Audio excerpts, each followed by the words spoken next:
Bom dia. Que a graça e a paz do Senhor Jesus Cristo seja em sua vida, no seu lar, em seus negócios. Quero agradecer a Deus por permitir entregarmos nossas primícias a Ele e juntos desfrutarmos de mais um dia dessa palavra que se encontra no livro de Isaías, capítulo 26, versículos 3 e 4, que dizem: Tu conservarás em paz aquele cuja mente está firme em ti, porque ele confia em ti. Confiai no Senhor perpetuamente, porque o Senhor Deus é uma rocha eterna. Esta é uma promessa fantástica da palavra de Deus. Ser conservado em paz significa não se desgastar interiormente diante dos problemas. Justamente nos dias em que tanto se fala sobre angústia, estresse, depressão e síndrome do pânico, encontrar um meio divino de se conservar em paz é algo por demais valioso. O Senhor é um lugar de abrigo e refúgio para os seus filhos. Os versículos que lemos o chama de uma rocha eterna. Precisamos aprender a desfrutar de sua paz, mesmo em meio à tempestade. Note ainda que o versículo fala acerca de confiança e de uma mente firme, o que indica convicção, entrega e certeza. Esta promessa não significa deixar de ter problemas, e sim ter paz independente das circunstâncias à nossa volta. Pior do que as circunstâncias difíceis do lado de fora é ter um coração perturbado do lado de dentro. Mesmo antes das circunstâncias se resolverem externamente, precisamos de nosso interior em paz. Do contrário, sequer conseguiremos lutar da forma devida. Observe a orientação dada no livro de Provérbios, capítulo 24, versículo 10, que diz: Se te mostrares fraco no dia da angústia, é que a tua força é pequena. Quando você se encontra em meio a lutas e adversidades, seu verdadeiro problema não é o que acontece à sua volta, e sim a maneira como você é afetado no íntimo. A instrução da palavra nunca está voltada ao aspecto exterior, e sim em como reagir interiormente.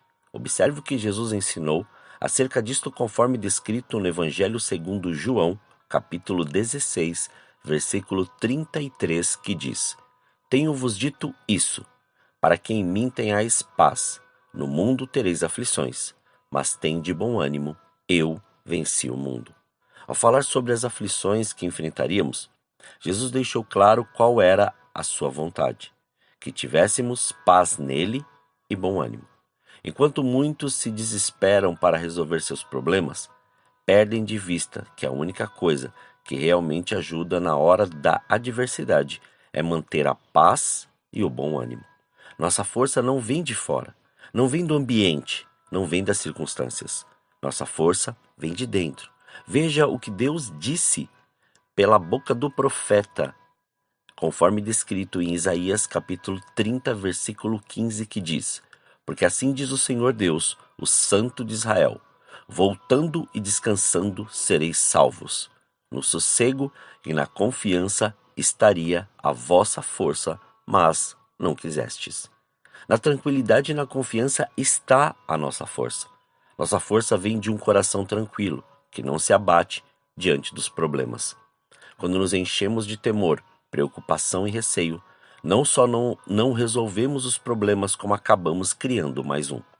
Os temores nos ferem por dentro, no mínimo o mesmo que os problemas nos ferem por fora. O apóstolo Paulo falou sobre isso no momento de grande luta, pela qual passou, como descrito, na segunda carta aos Coríntios, no capítulo 7, no versículo 5, que diz: Porque mesmo quando chegamos à Macedônia, a nossa carne não teve repouso algum. Antes, em tudo fomos atribulados, por fora combates, temores por dentro. Ele afirmou que tanto lutava com os combates de fora como os temores de dentro. O medo e a preocupação são aliados dos inimigos externos. Não só não os vencerão, como ainda minarão nossa força e nos conduzirão à derrota. No Velho Testamento, Deus chamou esta parceria do medo que fere por dentro, da mesma forma que o problema fere por fora, de uma maldição a vir sobre os que se rebelam contra ele, conforme descrito em Deuteronômio 32, 25, que diz: Por fora devastará a espada e por dentro o pavor. O diabo tem tirado proveito de muitos que, além de sofrerem com as circunstâncias, ainda assumem uma série de outros sentimentos como medo, preocupação, ansiedade, amargura e angústia. Acabam sendo devastados por dentro, como as circunstâncias fazem com eles por fora. Pois alguém com medo em seu coração às vezes se torna mais perigoso que o inimigo do lado de fora. O medo tem o poder de roubar a nossa força e a capacidade de vencer. É por isso que precisamos tanto da paz interior. Mas como podemos desfrutá-la? Deus prometeu conservar em paz somente aquele que tomasse uma atitude em seu íntimo. A paz de Deus não está ligada às nossas ações, mas a uma atitude interior. Observe o que Cristo ensinou conforme descrito no Evangelho segundo João, capítulo 14, versículo 27, que diz: Deixo-vos a paz, a minha paz vos dou. Não vou-la dou como o mundo a dá.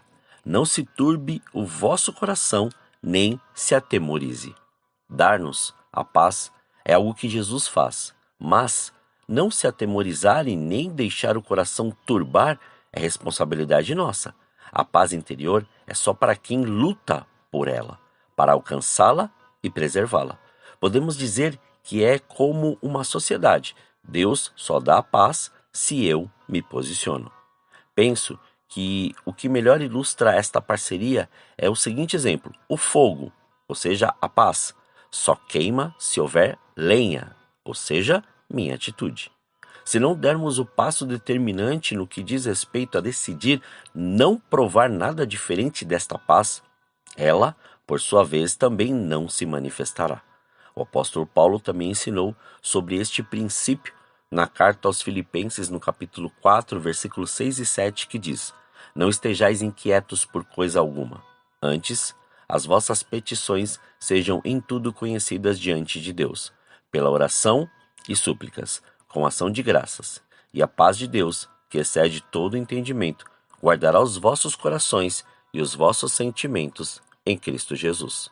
A responsabilidade de não estar inquieto, ou seja, ansioso, é nossa. É uma ordem de Deus para nós.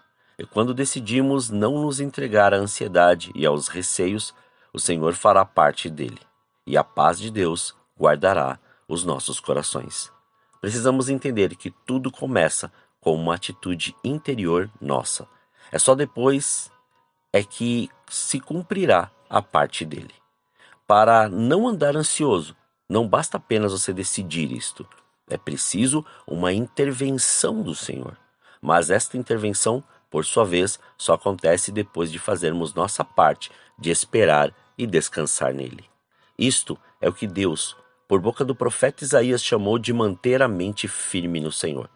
Quando dizemos aos problemas que não aceitamos nos preocupar com eles, estamos fixando nossa mente no fato de que Deus está conosco e Ele vai interferir na situação. Então, veremos Deus fazer a parte dele e conservar em paz aquele cuja mente está firme nele. É lá que tudo começa.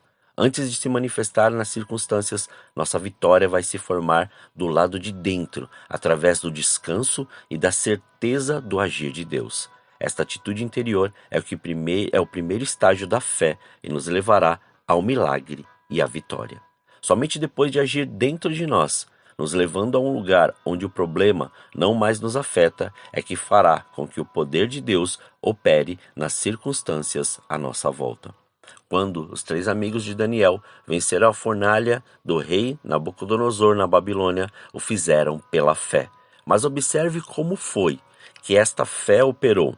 Observe como está descrito na carta aos Hebreus, capítulo 11, versículos 33 e 34, que diz: Os quais, pela fé, venceram reinos, praticaram a justiça, alcançaram promessas, fecharam as bocas dos leões, apagaram a força do fogo, escaparam do fio da espada, da fraqueza tiraram forças, na batalha se esforçaram, puseram em fuga os exércitos dos estranhos. O texto não diz que eles apagaram o fogo, e sim a força do fogo. A diferença é muito clara. A fé nunca começa resolvendo a circunstância, mas anulando o seu poder sobre o nosso íntimo. Quando o fogo não tem mais poder sobre nós, é porque o milagre já começou. A fé não é uma varinha de condão que, ao ser batida sobre o problema, o faz desaparecer instantaneamente. Ela primeiro nos transporta a um lugar onde as circunstâncias não mais nos afetam. Quando vencemos o medo e permanecemos numa condição interior de paz, a presença e o poder de Deus se manifestarão. E ao tomarmos esta decisão de não turbar o nosso coração, veremos que a paz de Deus, a paz do Senhor, vai se manifestar em nós. Sempre que a fé opera, ela nos leva a um descanso interior, que é a certeza do agir de Deus a ponto de não mais nos preocuparmos com a adversidade. Que o Senhor nos ajude a exercitar em fé a ponto de ser conservado em paz. Oremos. Pai, nós te louvamos e te agradecemos. Graças te damos, ó Senhor, por este dia. Obrigado pela sua presença, obrigado pelo seu amor. Obrigado pela sua graça, obrigado pela sua glória. Somos teus, ó Senhor, e diante disso nós queremos te agradecer. Obrigado pela sua presença, obrigado pelo seu amor. E diante, Pai, dessa palavra que foi liberada, Senhor, em nome de Jesus, que o Senhor faça-nos entender, faça-nos compreender e discernir, Pai, que esta paz é ela que excede todo entendimento.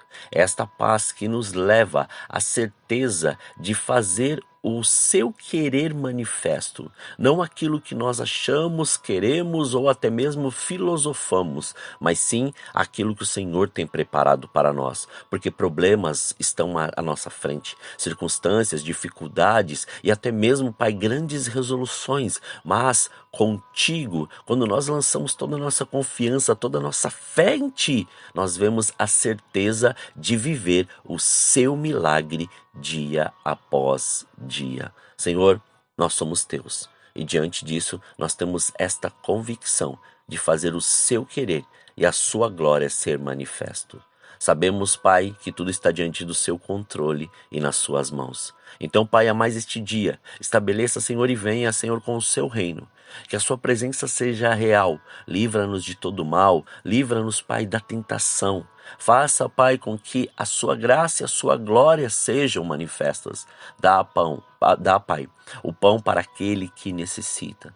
Conserva, Senhor querido, a fé e fortaleça, Senhor, estas pernas que estão, Pai, vacilantes, mas mantenham-os em fé para eles poderem, Senhor, alcançar e ter esta paz que excede todo entendimento, porque daí eles terão uma certeza de que eles são mais que vencedores em Cristo Jesus.